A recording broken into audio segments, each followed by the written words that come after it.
नमस्कार मित्रों, भवमंथन में आप लोगों का फिर एक बार स्वागत है।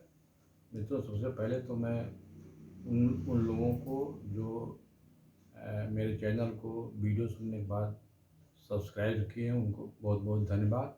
और उनसे आशा करता हूं कि वो कमेंट में अपना मोबाइल नंबर वगैरह ज़रूर लिखें, ताकि ये सिलसिला हम जब आगे बढ़ें चुनाव विश्लेषण से हर चुनावों में, तो उस क्षेत्र के लोगों से भी मैं बात कर सकूं, ताकि एक अच्छे तरह से और भी जो उम्मीदवार हैं उनके व्यक्तित्व के बारे में भी अगर जानकारी हो तो ये डाटा के साथ एनालिसिस करना और अच्छा हो जाता है।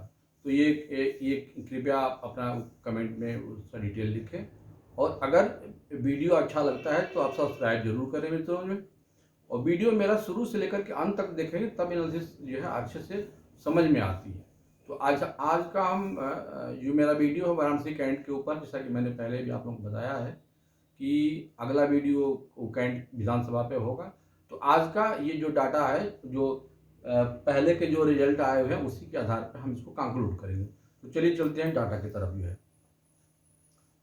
कुछ इसकी विशेषताएं हैं इस विधानसभा की। ये जान लीजिए कि 1989 के बाद जितने भी चुनाव हुए हैं वो कभी भी भारतीय जनता पार्टी के हाथ से ये सीट नहीं गई है। दूसरी चीज ये है कि समाजवादी पार्टी और कांग्रेस, हालांकि कांग्रेस का प्रदर्शन जो है बाकी जगहों पे खराब रहा है, लेकिन कैंट में नंबर 2 पे, नंबर 3 पे हमेशा लड़ती रही है। जो है तो समाजवादी पार्टी का अगर देखा जाए तो अब तक के मतलब कि 90 के बाद जितने भी चुनाव हुए हैं, इनका औसत अगर देखा जाए पूरा वोट जो है तो 19.35 19.35% इन्होंने वोट पाया है। कांग्रेस ने 21.21% और बीजेपी ने 39.26%। मतलब ये औसत पिछले 5-6 जो चुनाव हुए हैं उनका ये औसत है। तो आप इससे देख सकते हैं कि ये कांग्रेस और समाजवादी पार्टी करीब करीब आसपास है, 20% के आसपास है, और भारतीय जनता पार्टी जो है वो 40% के आसपास है। तो वोटों में इतने का अंतर है, दूने का अंतर है। तो देखने से भी लग रहा है कि भारतीय जनता पार्टी इस विधानसभा पे काफी जो है मजबूत स्थिति है। इस क्षेत्र में दलित जो वोट है वो 9.5% का इनका वोट है। लेकिन बनारस में अगर देखिए तो दलितों का वोट उस तरह से नहीं पड़ता है, जैसे कि गांव में या जो ग्रामीण क्षेत्र है वहाँ पड़ता है। जो है वहाँ बसपा को लोग वोट देते हैं। शहर का जो दलित वोट है वो ज़्यादातर देखा जाए तो भाजपा के साथ भी वो जुड़ता है, क्योंकि यहाँ जो दलितों में जो सोनकर लोग हैं या इससे संबंधित जो इनका व्यवसाय है, सब्जी वगैरह का है दलितों का, तो सब्जी बेचते हैं, सब्जी बेचते हैं, फल बेचते हैं, ये लोग भाजपा की तरह के हैं। और चूंकि वो ऐसे जगहों पे उन जगहों पे ज़्यादा रहते हैं, जैसे कि मुस्लिम जहाँ पे एरिया है उसी का अगर बगल दलित भी रहता है, तो वो आपस में एक टकराव भी रहता है। उस हिसाब से भी वो जो है भाजपा की तरफ वोट देता है। तो बसपा का कोई बहुत बड़ा यहाँ बेस वोट नहीं है। जैसा प्रत्याशी होता है उस तरह से वोटिंग वहाँ हो जाती है।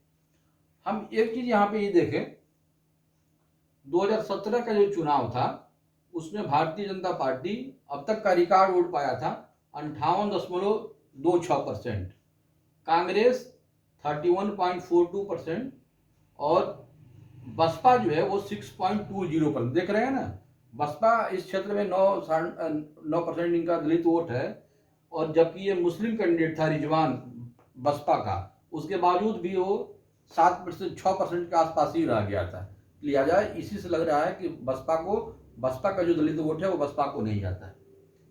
कांग्रेस में ये जो वोट है 31.42%, ये अनिल श्रीवास्तव चुनाव लड़े थे। और अनिल श्रीवास्तव हम लोग जो काशी हिंदू विश्वविद्यालय में पढ़ते थे, और उस समय वो महामंत्री भी रहे और वहाँ अध्यक्ष भी रहे, बहुत लोकप्रिय थे।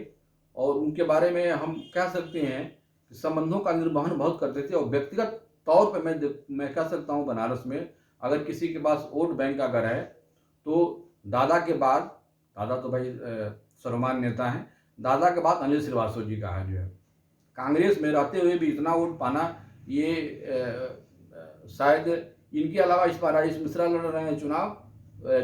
जो परिणाम आएगा उसको आप लोग देखिएगा, 15% 16% के आसपास राजेश मिश्रा वोट पाएंगे जो है। तो ये 2017 का आकलन है। 2012 में हम देखते हैं कि पूरे उत्तर प्रदेश में 2012 का जो चुनाव था वो समाजवादी पार्टी के लिए अपने पूरे कार्य, जब से समाजवादी पार्टी बनी है तब से देखा जाए लेकर के और अब तक का सबसे उत्कृष्ट जो उसने परिणाम दिया वो 2012 में दिया, जब 224 सीट जीत करके अकेले अपने बलबूते पे आई थी जो है। उस समय भी समाजवादी पार्टी यहाँ 20.99 21% के पास वोट पाई, और भारतीय जनता पार्टी उस दौर में भी 32% वोट पा करके और ये चुनाव जीत गए जो है। आज के परिप्रेक्ष्य में जो ये चुनाव हो रहा है 2022 का, इस चुनाव को समझने के लिए 2007 का आंकड़ा सबसे महत्वपूर्ण है। महत्वपूर्ण क्यों मैं बता रहा हूं। आज जो समाजवादी पार्टी का जो गठबंधन है, जिसमें कि मौर्य, ओम प्रकाश राजभर वगैरह लोग हैं, तो ओम प्रकाश राजभर की पार्टी का क्या इसमें योगदान है, इससे मालूम चल जाता है। 2007 में अशफाक जो आज शहर उत्तरी से चुनाव लड़ रहे हैं, ये कभी कैंट से लड़े थे 2007 में, और चूंकि एक मुस्लिम प्रत्याशी भी हैं और स्वाभाविक है कि ओम प्रकाश राजभर के पार्टी से हैं, इसलिए उनका जो भी मत होगा और मुसलमान का मत होगा। और एसपी में जो है, एसपी का जो ये वोट बैंक कहा जाता है यादवों का वोट बैंक, वो तो रहा ही रहा होगा। प्लस इसके साथ ये जो प्रत्याशी थे 2007 में, स्वर्गीय मनोज राय जी थे, और आज मैं हमारे प्रति उनके प्रति संवेदना है, आज हमारे बीच नहीं है। आज अगर रहते तो शायद कैंट में अगर समाजवादी पार्टी से चुनाव लड़ते तो शायद कुछ और रिजल्ट होता है। बहुत बढ़िया नेता थे, बहुत लोकप्रिय, बहुत मिलनसार थे जो है, और वो जब जब लड़े तब तक समाजवादी पार्टी जो है वो कांग्रेस से वहाँ पे बेहतर प्रदर्शन की जो है।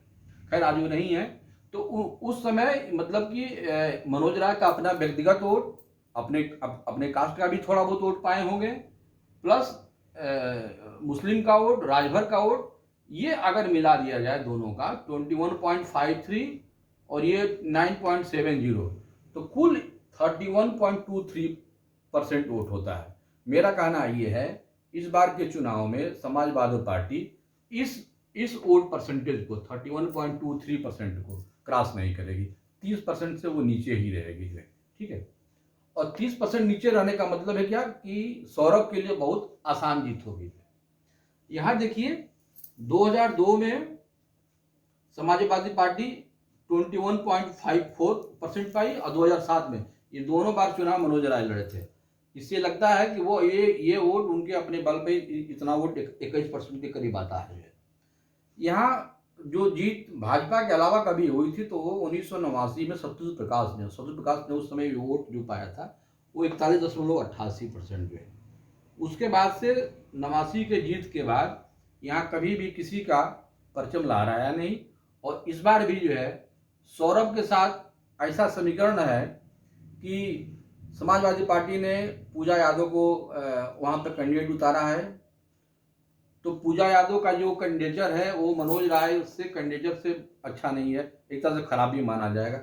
मनोज राय के साथ तो कम से कम उनकी वो अपना व्यक्तिगत तो था ही, अपनी भी कुछ कास्ट को वोट पाए थे। पूजा यादव को तो वो भी नहीं मिलना है, पूजा यादव को यादव और जो मुस्लिम वोट है यही वहाँ पे मिलेगा।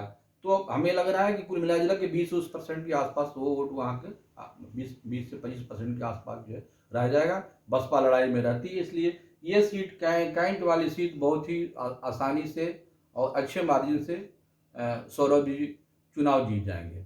वैसे भी बनारस की जो सभी सीटें कहा जाता है शहर की जो सीटें हैं वो भाजपा के हाथ में रहती है। यहाँ चुनाव भाजपा कैंट में और शहर दक्षिण में तो कभी नहीं हारी है।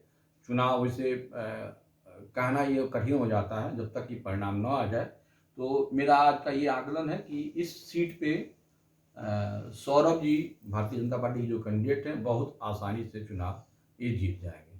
तो नमस्कार मित्रों, मुझे कई लोगों ने कहा कि गाजीपुर के बारे में कुछ वीडियो डालने के लिए, तो मेरा अगला जो वीडियो होगा गाजीपुर के जंगीपुर विधानसभा के ऊपर होगा, क्योंकि जंगीपुर बहुत ही टफ लड़ाई वहाँ पे है।